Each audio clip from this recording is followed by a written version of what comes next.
नबी रहमत अलैहिस्सलातु वस्सलाम को अल्लाह ने वो कुछ अता कर दिया, लेकिन इसके दौरान इम्तहानात भी आए हैं। एक किले का मुहासरा किए हुए तीसरा दिन था।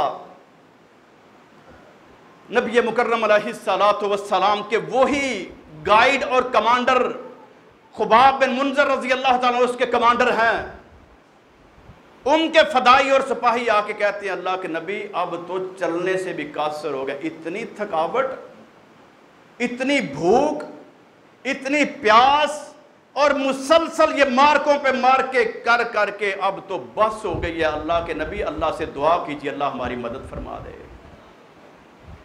प्यारे पैगंबर अलैहिस्सलातु वस्सलाम फरमाते हैं बनु असलम परेशान क्यों होते हो, मेरे रब ने तो पहले से वादा फरमाया हुआ है, लेकिन इम्तहान तो जिंदगी के हिस्से हुआ करते हैं। फिर अपने रब से फरियाद की, या अल्लाह तेरे बंदे अब शिकायत कर रहे हैं, इनकी दुआओं को कबूल करके इतनी खुराक दे दे, ऐसा कमाल का इंतजाम कर दे कि इनकी सारी कसरें पूरी हो जाएं।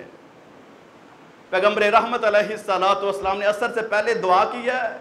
असर की नमाज के बाद कार्रवाई शुरू हुई तो वो किला फतह हुआ, उसके अंदर से इतनी गंदम, चावल, बाजरा, मकई, जो जो चीजें उस इलाके की थी, हत्ता के चर्बी के पूरे पूरे ड्रम निकले।